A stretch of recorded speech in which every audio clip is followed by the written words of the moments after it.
What drives the world's most unforgettable cities?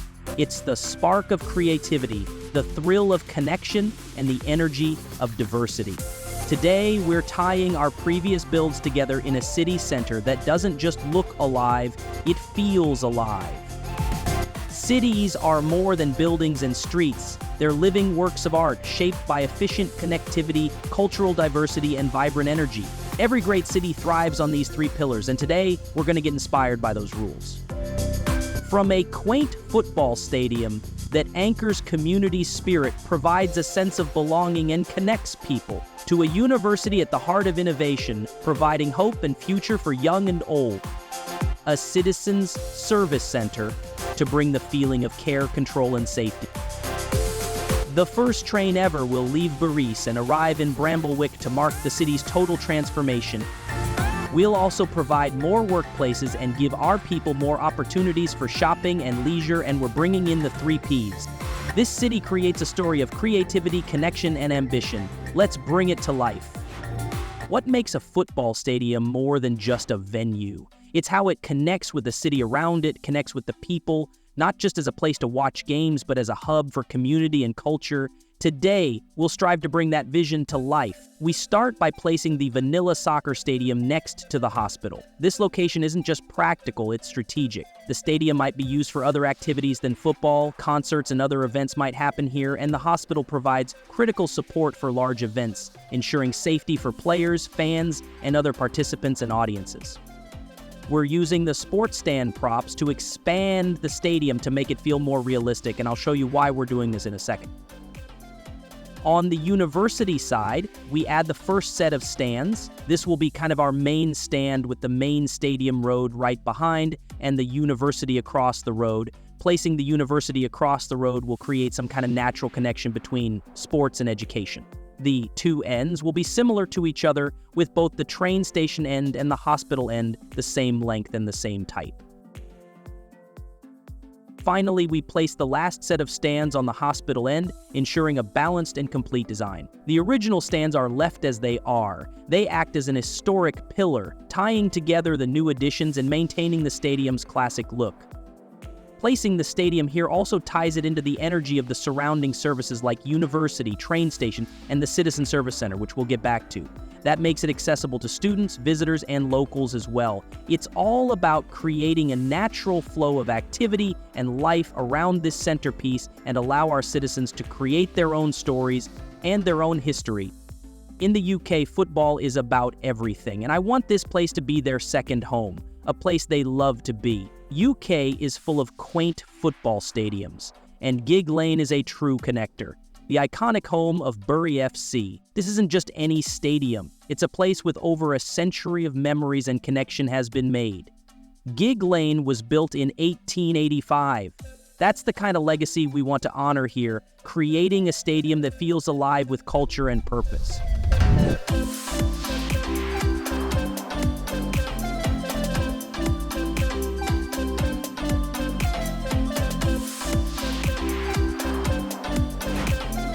What makes a university more than just a place to study? It's when it becomes a hub for innovation and connection, a place that ties the city together. That's exactly what we're trying to create here. We begin by placing the modern university right across the street from the hospital and the stadium, and right next to the police station. This location is intentional. It puts the university at the heart of the city, surrounded by essential services and vibrant activity. It's the perfect spot to create a space that inspires and energizes. The sleek, modern architecture reflects a forward-thinking city, and its placement ties it directly into the surrounding district. This isn't just a building, it's a symbol of progress. Next, we expand the university with 2 extensions, the Academy Buildings and the Extension Wing. The Academy Buildings house offices and laboratories, increasing student capacity by 750 per building. Then we add the Extension Wing. Although it increases capacity by only 100 students, it's vital for accommodating growth. However, it takes away some parking space, and we'll need to address that issue later. Between the Academy Buildings, we've left space for a plaza. Plazas are more than just decorative. They're gathering places that bring life to a campus. This plaza will serve as the heart of student activity, creating a sense of belonging and community. Taking a closer look, we notice something delightful. Our city's homeless citizens have already started enjoying the plaza. It's a small but heartwarming touch that makes the campus feel alive and connected to the city's broader story. With the extension wing taking away parking space, it's time to re-establish it. This parking lot will serve both the university and the stadium, creating a shared resource that ties the two spaces even more together. We leave a gap between the university and the parking lot to make room for a passage park. To ensure the parking lot is symmetrical and precise, we use the stadium road as starting point for our guideline. This simple step ensures every parking lot road is aligned perfectly, maintaining a clean and professional look. We leave gaps between the roads for landscaping and detailing later, adding some visual interest to the design. Finally, we add a passage park between the university and the parking lot. It enhances walkability and creates a seamless connection between the two spaces. The park fits perfectly, tying everything together beautifully. With the build complete, we take a step back to admire the university and parking lot as a whole.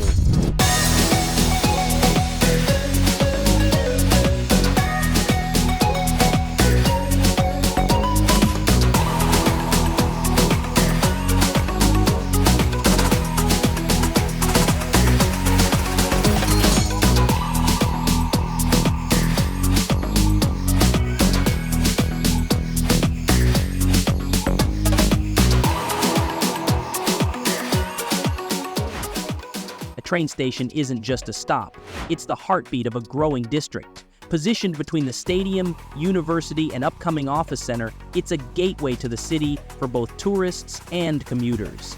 And with a subway station, offices, and a citizen service center on the horizon, this area is about to take shape.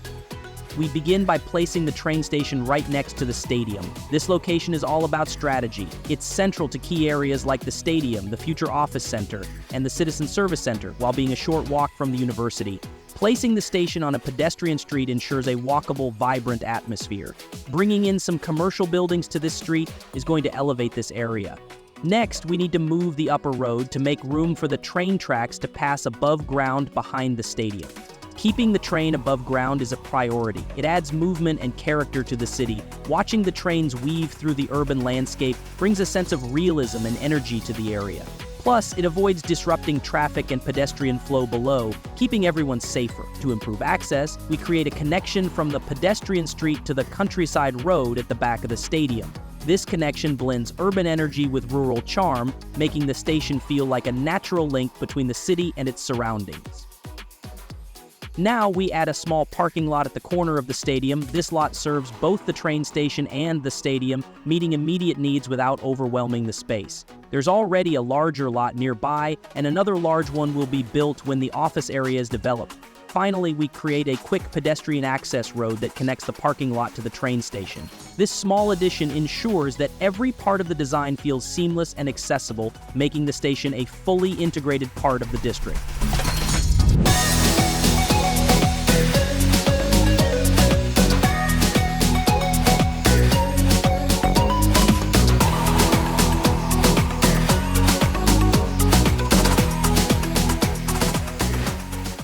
This part of the city is all about balance, functional offices, accessible transit, and spaces that bring everything together.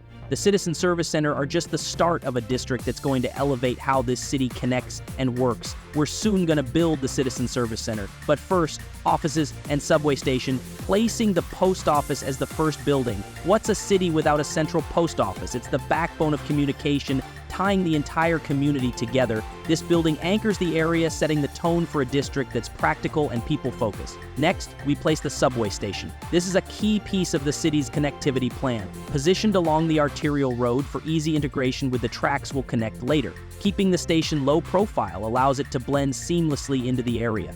We'll focus on detailing and connecting it properly towards the end of the episode, but for now, it's all about setting the foundation. Right now, it doesn't look much like a vibrant subway station, but we're going to do something about that later. Now, we use low-density office buildings to fill the area. These buildings are intentionally smaller to avoid towering structures dominating the district. The design prioritizes a human-scale environment that feels approachable while maintaining the professionalism and activity an office area should bring.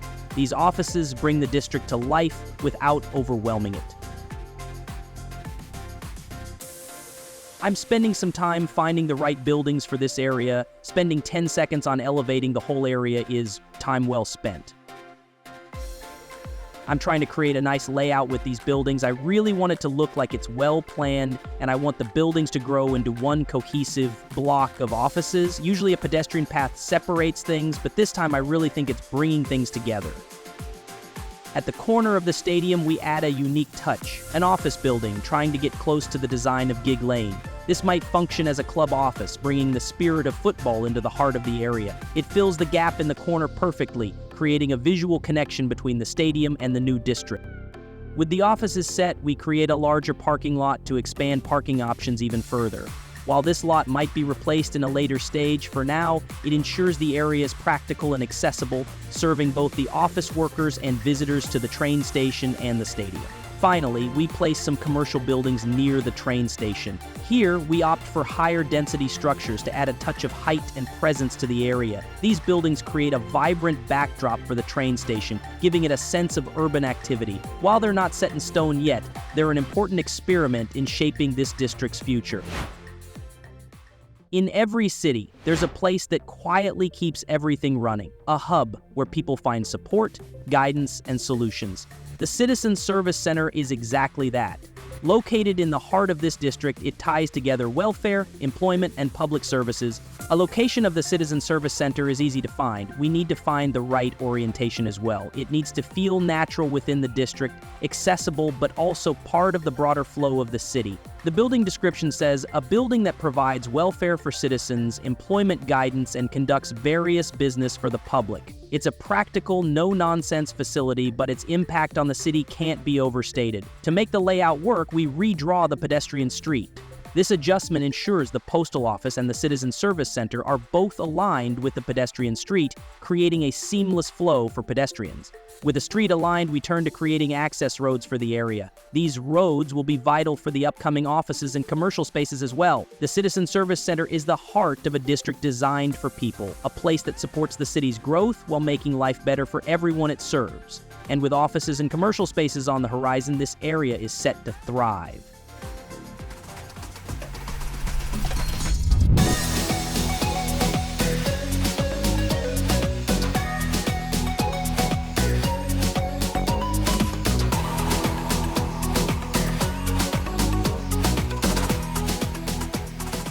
Between those tunnels lies untapped potential, a space begging to be transformed into a buzzing hub of commerce and productivity. We're going to take on that space now, crafting a dynamic blend of offices and commercial areas. Before diving into the office and commercial builds, we're laying the groundwork by expanding the nearby residential area around the tunnels. The residential area feels incomplete, and we have to do something about that. Workers need homes close to their jobs, and this move ensures that we're providing homes for some of them.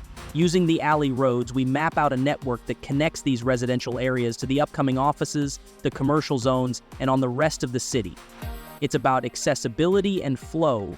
Before we start plopping down some buildings, we're going to lay out the simple road network for the offices as well. By simple, I mean simple. This is going to be 2 simple roads with mixed commercial and office buildings, but when we're done, it's going to look more complex and comprehensive. I promise. We got many options when we're designing road networks. This approach leaves the job to the buildings and surroundings to make the area stand out.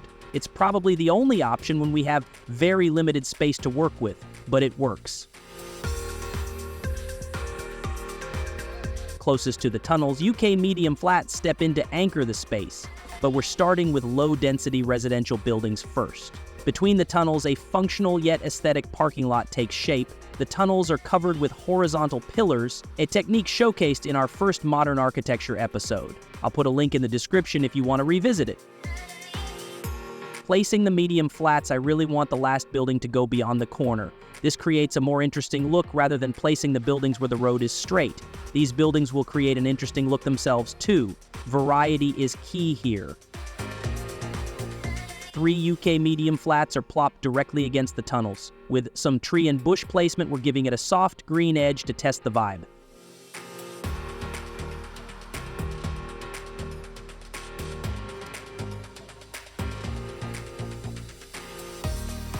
All right, we're ready for the last low-density row, and again, I'm trying to create variety, and I'm seeking the interesting aesthetics. I want the quaint look, and I want it to feel natural and organic, like this was a part of the original settlement here.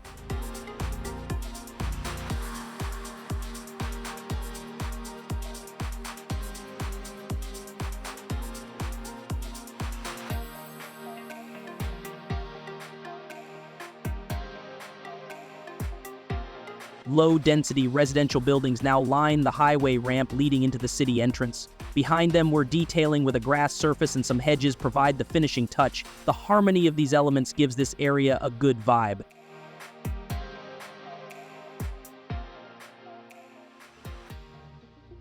Now, offices and commercial. At the city's entrance, we need a striking focal point. Too tempted to use two identical office buildings and combine them using Move It to create a unified structure. This is a landmark that sets the tone for the area, but we'll need to take care of road access as well. Accessing the focal office unit is tricky. Ideally, we wouldn't connect to the highway exit this way, but with limited options, we'll make it work. Traffic here will remain light, so it's a calculated compromise.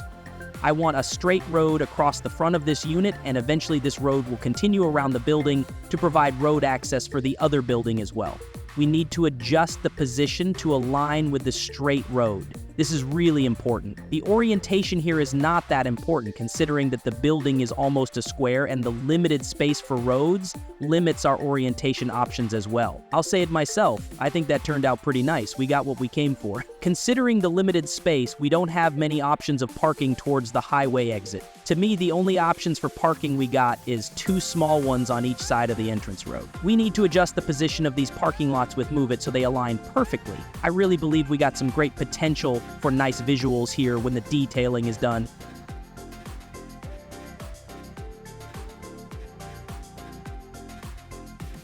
A backdoor road provides access to the secondary office structure, ensuring both the united buildings have access to public services like service vehicles, water, sewage, and electricity. Along a key strip, low-density office buildings are placed. These blend seamlessly into the area, setting up the transition to high-density offices. Nearby, parking lots are added to accommodate employees and visitors alike. Two low-density office buildings and two low-density commercial buildings join the mix. Placing this combination here strikes the perfect balance between workspaces and local amenities. The offices provide convenient locations for small businesses that don't require high foot traffic, while the commercial buildings offer services and shops that cater to both workers and nearby residents. This thoughtful placement ensures a gradual transition in building density, helping with both visual appeal and traffic flow. By aligning these structures carefully, we're creating a cohesive area that feels vibrant and accessible, serving as a practical and attractive extension of the city's core. A pedestrian path weaves through the area, linking the arterial road to the office spaces between the tunnels.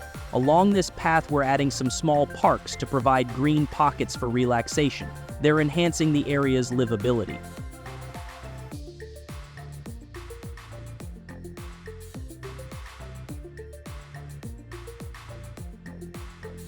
Diversity is key. We're placing 3 high-density commercial buildings alongside a single low-density commercial unit at the corner to round it off. This mix creates visual interest and reflects the variety of businesses that make cities thrive.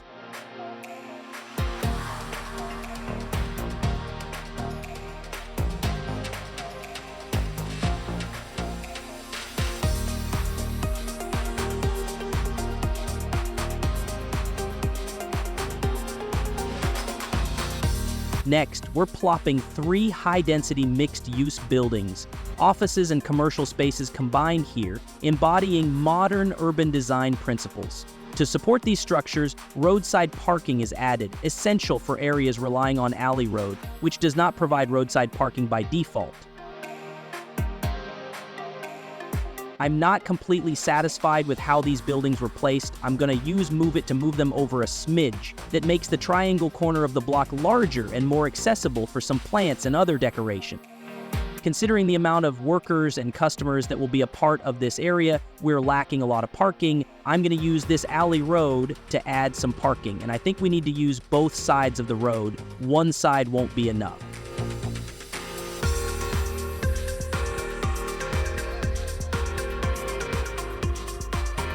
Office spaces, like other spaces, needs parks. We're placing a couple of tiny parks close to the parking, creating inviting areas for office workers to relax during breaks. It's these small details that make the area feel complete.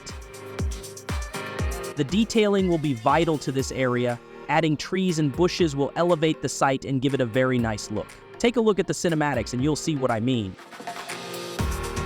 To round off the area, we add a signature landmark, Coder Park. Its striking design and ideal size make it the perfect addition, giving this district a distinctive identity. This area became a vibrant hub of activity, blending offices, commercial spaces, and residential connectivity. Let's see if we can continue the flow when we're moving on to a city center residential district.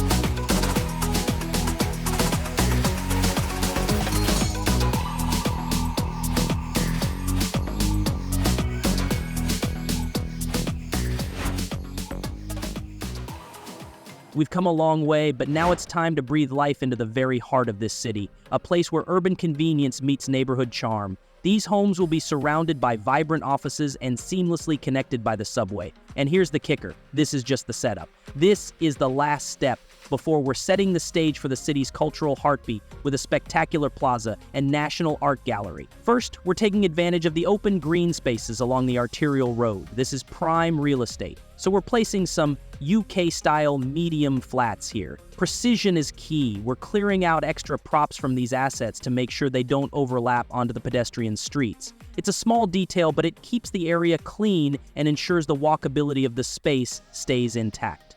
Now let's anchor this block with a striking corner building. We're adding a European mixed office structure that blends beautifully with the surrounding buildings.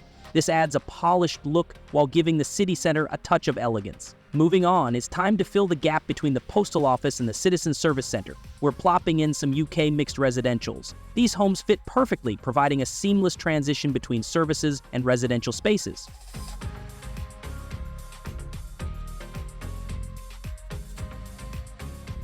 Here comes the challenging part, aligning everything along the curve of the stadium road. Each building needs to fit snugly while following the natural flow of the road. It takes some tweaking, but the end result is a beautifully cohesive design that feels organic to the city's layout. Let's complete this corner with even more UK mixed residential buildings. This adds density and finishes the area with a harmonious look. Careful positioning here ensures the buildings align perfectly with the overall flow of the district. Now it's time to bring a bit of greenery to the residents. By removing some props and adding a hedge, we're crafting a shared backyard for these corner buildings. This unified space ties the area together while giving residents a tranquil spot to enjoy. When aligning buildings like this, the back of the buildings often becomes a mess. That's why we're clearing out some of the props. Every backyard needs some lush greenery, so we're planting trees and bushes to bring life and color to the space. It's a small detail that makes a big difference in creating a welcoming environment.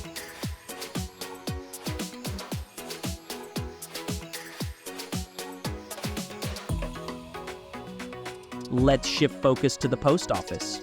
Adding a hedge around it creates separation from the stadium road, giving the area a polished landscaped look. Then we're planting a few trees to fill the space between the hedge and the building, softening the transition. Now, take a moment to soak it in. This city center residential area has come alive, seamlessly blending urban convenience with serene green spaces. These buildings are a stunning addition that feels like the perfect heart of the city. To wrap it up, we're laying down a grass surface between the hedge and the post office. This simple addition ties everything together, making the area feel complete and cohesive.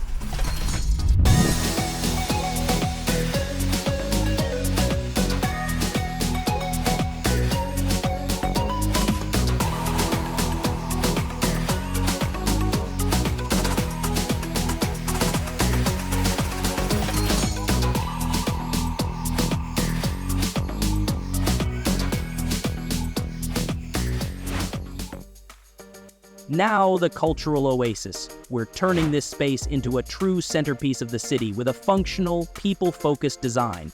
From a grand plaza to a custom-built island for the National Art Gallery, this will be a place for connection, inspiration, and community.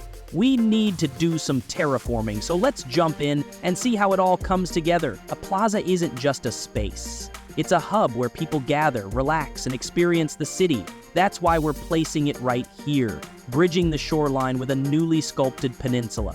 But we're going further, an island specifically for the National Art Gallery. This setup ensures the gallery feels special and accessible, while the pedestrian connections make the entire area feel like one cohesive cultural district. It's about creating a place that people want to visit, not just pass through. With the location set the plaza goes in, this is the foundation for everything else, a space that will connect all the surrounding features. I mentioned it earlier, we want this city center to invite people to visit. The plaza needs to align perfectly with the peninsula to maximize the visually stunning effect. A quick rotation ensures the layout works with the pedestrian streets and surrounding features to come. It's a small adjustment, but it makes a big difference visually. The National Art Gallery will be the highlight of this area, but it needs room to make an impact. We're expanding the ground to give it the right proportions and ensure it feels connected to the overall design while maintaining its own unique identity.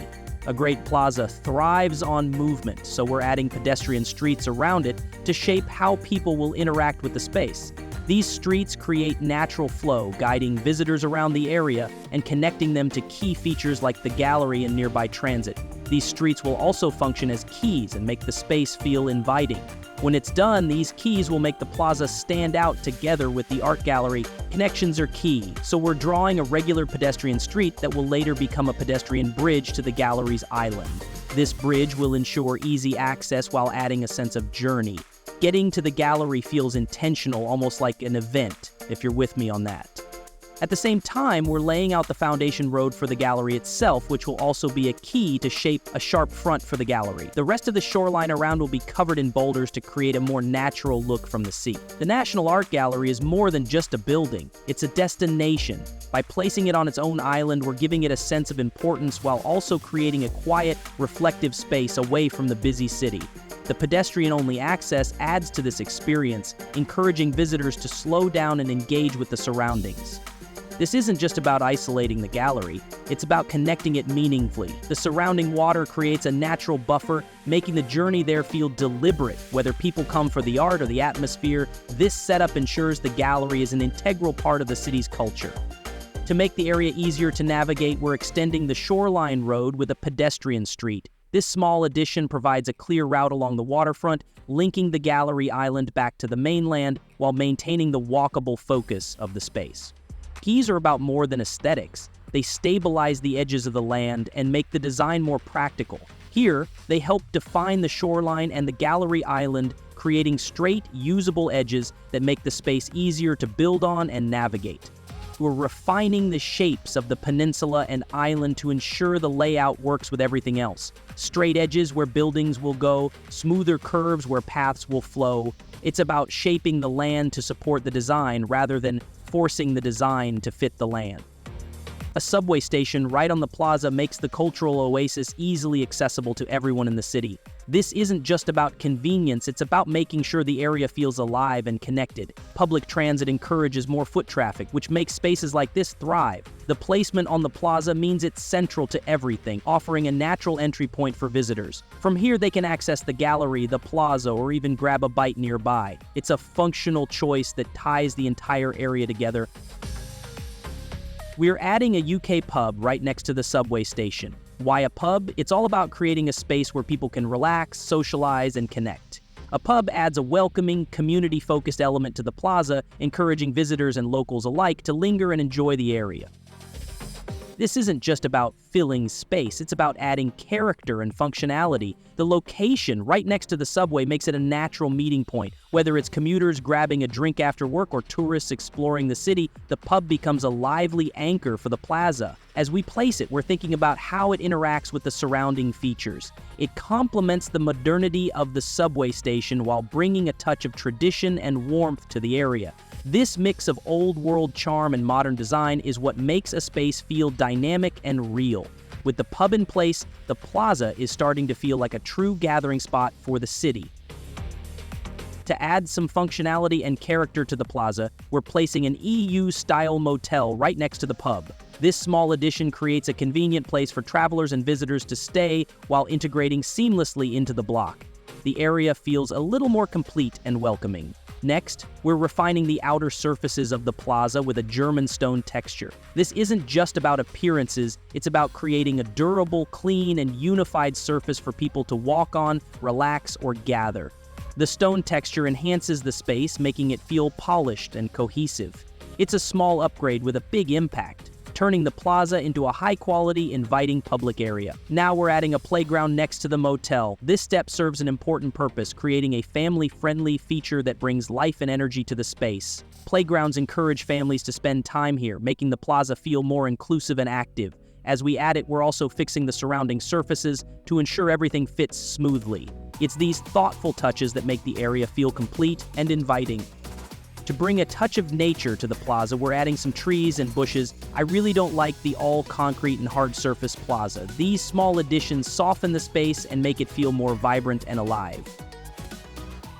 To enhance the subway station, we're adding an entrance roof. This isn't just a visual upgrade, it's about functionality and safety. A covered entrance ensures passengers are protected from the elements, creating a more comfortable experience for everyone using the station. It's a small detail, but it makes a big difference in how the station feels as part of the larger plaza. Next, we're filling some available space near the subway station with a commercial signature building, Fashion Square. This addition serves two purposes. First, it balances the area by creating a mix of public transit and retail, encouraging foot traffic and activity. Second, it helps tie the subway station into a broader block, making the plaza feel vibrant and functional. Fashion Square brings life and energy to what would otherwise be an empty corner. It's a nice-looking asset, too, which fits our architecture, in my opinion. Right next to Fashion Square, we're adding another commercial signature building, Ember Suites. This structure completes the block by filling the remaining space while maintaining a cohesive design. Using Move It, we're aligning Ember Suites perfectly to ensure it blends with the plaza and neighboring buildings. Together with Fashion Square, it creates a dynamic, bustling commercial zone that complements the subway station and surrounding area.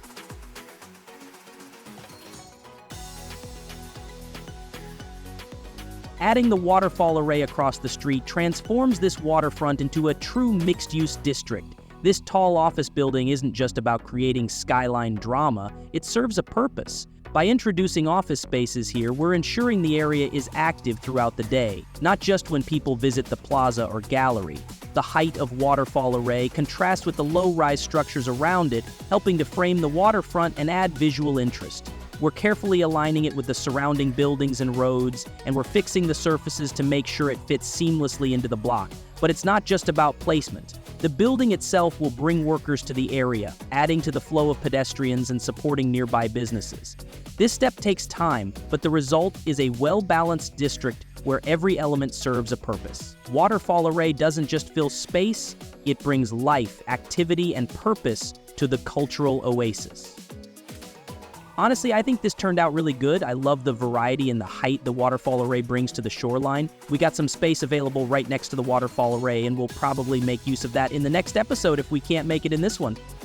We're placing the auto center in the open space at the city entrance, right between the roundabouts. This location is intentional. It provides a focal point for anyone entering the city while also complementing the overground parking we're about to build. Together, these features will anchor the area, giving it both visual impact and practical use. The Auto Center sets the tone for this bustling entrance and ensures the space feels cohesive and well thought out.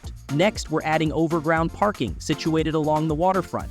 This addition not only fills the remaining space, but also provides much-needed parking for the area. Think of this as a functional element with big visual appeal. It's not just parking, it's part of the city's character. Using Move It, we're aligning both the parking and the auto center perfectly to ensure they complement each other. These buildings work together to create a well-rounded and practical entry point to the city. With the parking in place, we need to adjust the surrounding roads to fit the layout. This step is about optimizing traffic flow while maintaining clean, efficient connections to the rest of the city. Redrawing the roads may seem minor, but it's crucial for ensuring everything feels natural and works smoothly.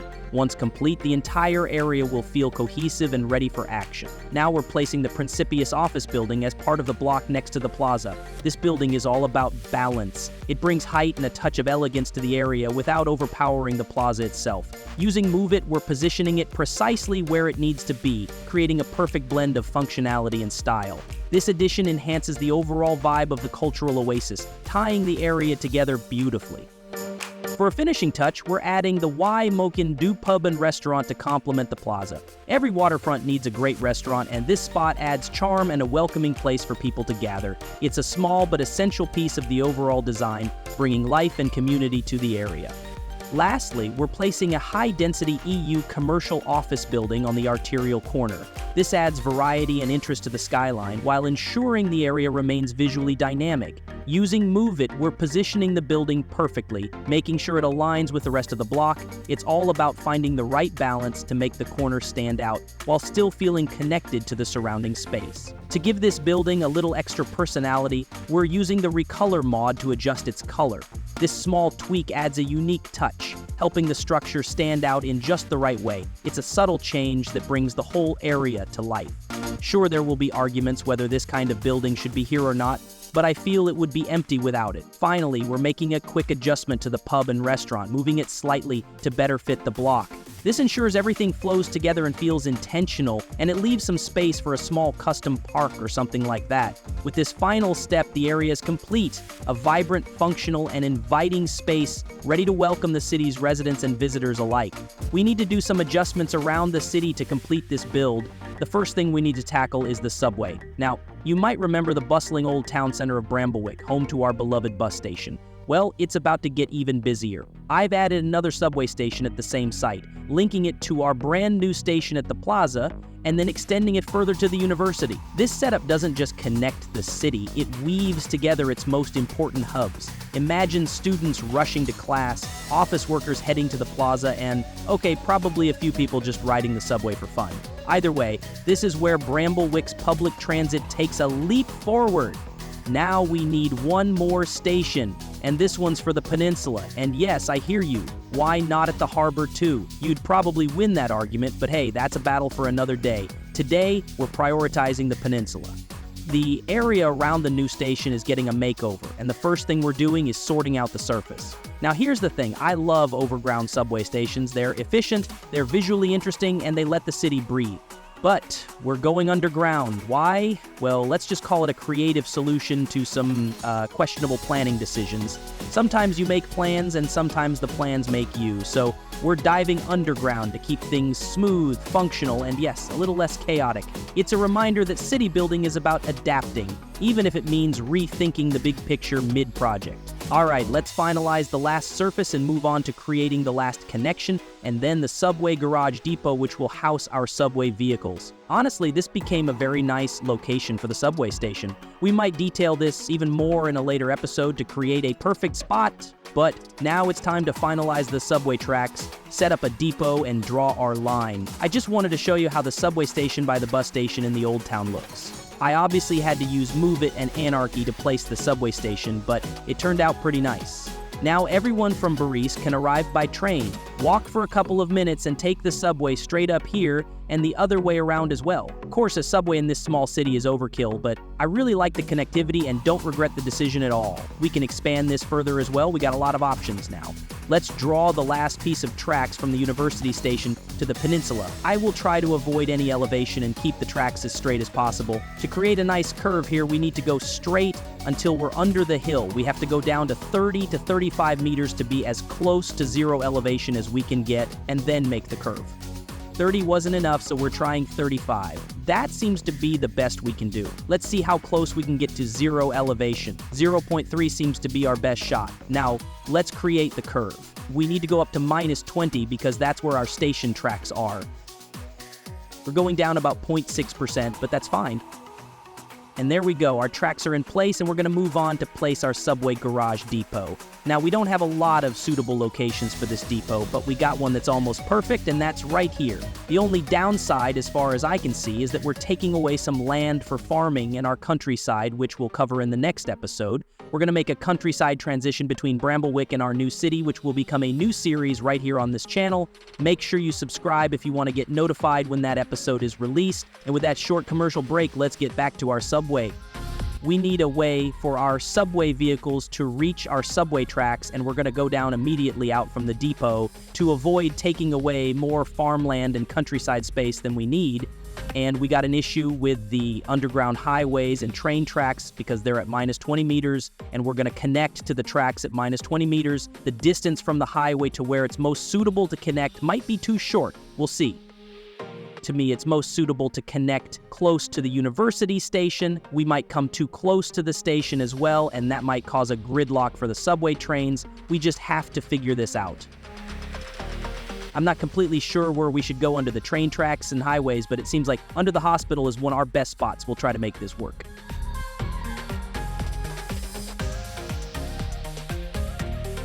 And there we go. We've managed to connect at a max elevation of 6.5%, and that's perfectly fine in this area. I think the connection looks pretty good as well.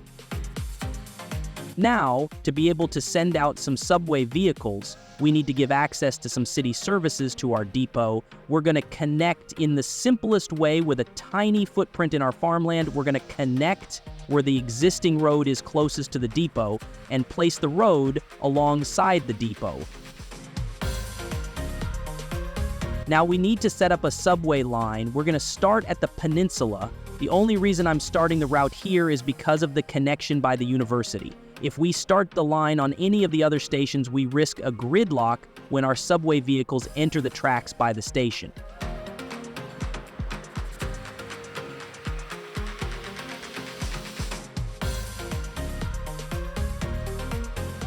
With the line set up, we need to adjust the number of vehicles assigned to this line. At the moment, we don't need more than one vehicle. This is a short route, and it fits our connection by the university with only one vehicle.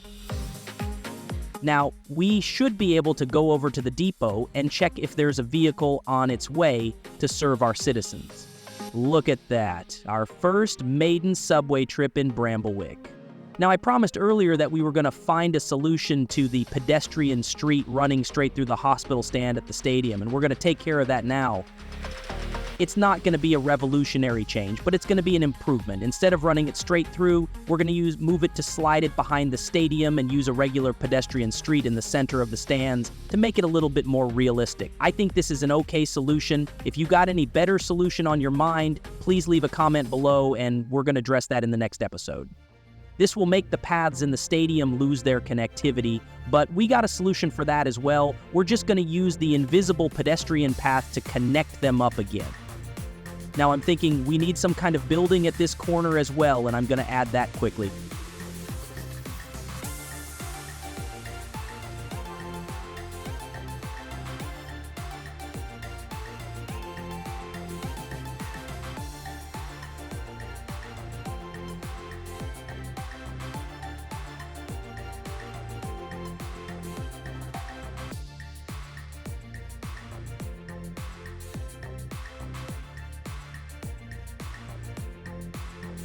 And there it is. This building may be used as an equipment storage facility or something like that. Now, the stadium area doesn't look like a true British community. There's not enough housing here, and we're going to address that right now. We got some space between the train tracks and the stadium, and that is a perfect place for the UK medium flats 3x2. We're going to place 3 of them right here, and we're already closer to a British community look.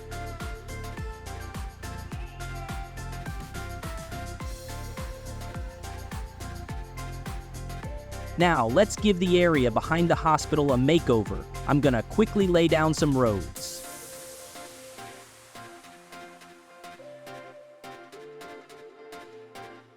Now, for our selection of buildings to go here, I want the detached and terraced houses. I believe this will make a great impact on the area and create the most authentic look, considering it's a stadium area.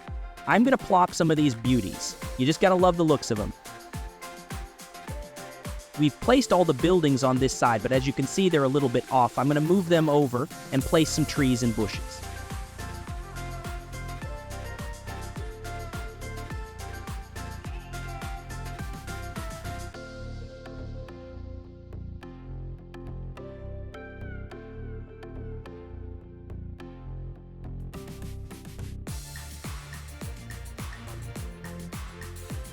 I'm pretty happy with this now. Let's move on to the other side of the road. I'm quickly going to lay down a couple of roads.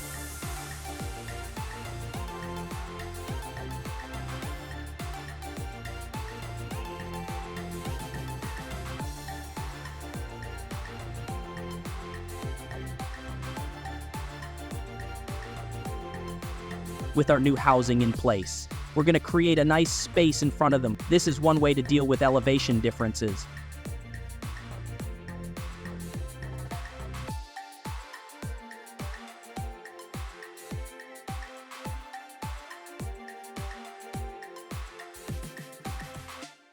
And that completes this area for now. Remember, in the next episode, we're going to continue this build into a countryside transition into an upcoming new city.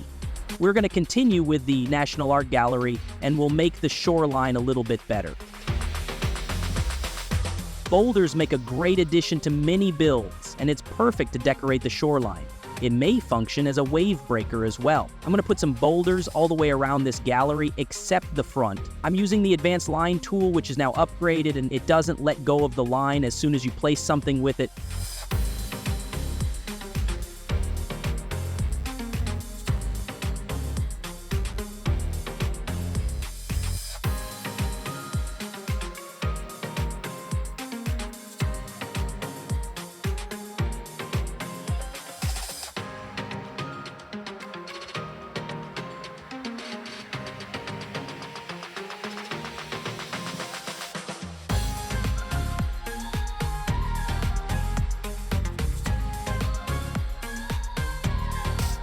There we go. Now we got to connect up the galleries. We're going to do this by a pedestrian bridge. We need boats to be able to pass under the bridge, so we need some height. I'm going 10 meters up around the halfway point and back to 0 on the other side. Now 10 meters is not a lot, but we're not going to let any ships in here either, so I think we'll be fine with that.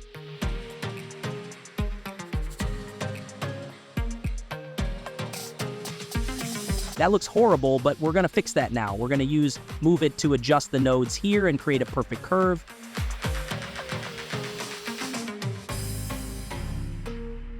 Look at that, so much better. You gotta love Move It.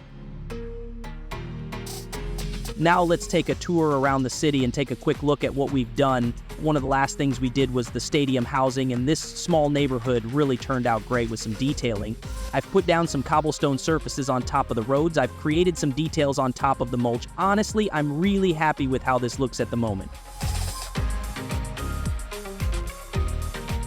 The stadium turned out fine as well, and the corner buildings made it even better. The downside is that it doesn't look as quaint as Geek Lane. Maybe we're able to do something about that when there's more assets on the PDX mods. Looking forward to do something about that waterfront bus stop area in the next episode. The National Art Gallery turned out just as planned, and the new pedestrian bridge really connects the art gallery and the art museum. I've put down some trees around the art gallery, and that made a difference, good or bad. The plaza turned out nice as well, and even though I might feel it's a little bit too big, it's a place where people can gather and have a really good time. Well, that's it for today. We've done a lot, and we've made some beautiful spots for our citizens. We've created a totally overkill subway line, which actually was a lot of fun, especially the subway stations. If you think this was fun as well, hit that like button, and if you want more of these videos, consider subscribing. We're going to end this video with some final cinematics. Until the next episode is out, you can always go back and watch the previous episodes of this series. Thanks for watching, and take care.